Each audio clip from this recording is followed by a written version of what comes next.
नमस्कार सर्वांना. हे बघा आमच्याकडे एवढा भयंकर पाऊस चालू ना, सारखं पाऊसच येतोय. केव्हा पाऊस येतो असं कळतच नाही, त्याला टाइम टेबल काहीच नाही. लगे असा पटपट पटपट पट पाऊस येतो ना, पाणीच पाणी करून जातो. तर इकडे ना तुम्हाला आश्रपात दाखवत ना, झालं त्याच्या पलीकडून आमचं शेती आहे, तर तिकडे अजिबात काही दिसत नव्हतं. तर चला मग आता मस्त इथं मेथीची भाजी करणार आहे. तर मेथी कशी करायची रेसिपी तर तुम्हाला एकदम अशा मिनी व्लॉगमध्ये मी दाखवते. तर हे बघा 4 ते तर इथे ना मस्त 5 शिट्ट्या घेऊन असं मस्त मग गदगद शिजवून घेतलेले आहे. तर खरंच हे भाजी ना एकदम गावरान टाईप आहे.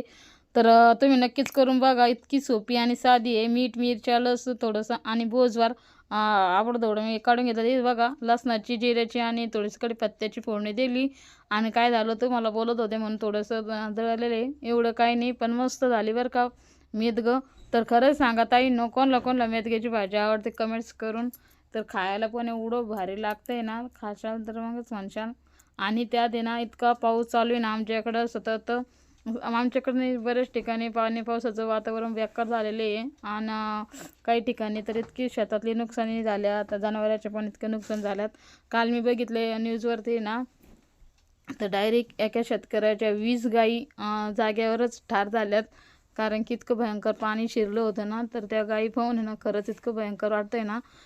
तर आपण जर म्हणतोय लय पाऊस येतोय ते आणि नुकसान करतोय, तर खरं जर म्हटलं ना याचं कारण एकच आहे का शासनानं पण मागं आहे ना, तुम्ही बघितलंच असं ना एखाद्या व्हिडिओवर किंवा बातम्या न्यूजवरती, मग शासनानं ना ते जनावरांवर किती अत्याचार केला आहे.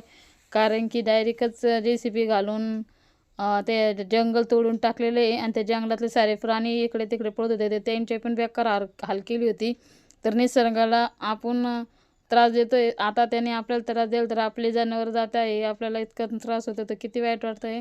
तर खरं जर म्हणून ना याला सगळं कारणीभूत म्हणजे सरकारनंच कारणीभूत आहे. तर मस्त झाली. चला मग मेथीची भाजी बोलता बोलता आणि पांढरा भात आणि त्यानंतर मस्त बाजरीच्या भाकरी. तर हे बघा दादू आला आणि दादूला देते मी आता मस्त, आणि हर्षूला पण देते आता एक ताट करून.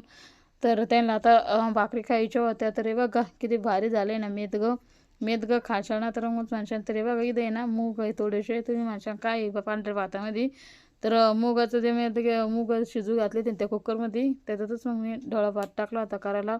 तर चला आता तुम्हाला दादू खाऊन दाखवतोय कसं झालं आहे आजचं मेथगं. तर आणि गरम गरम खायला तर किती मजाच वेगळी ना.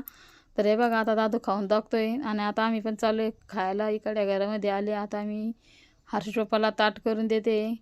तर कसं वाटलं मेथगं तर कमेंट्स करून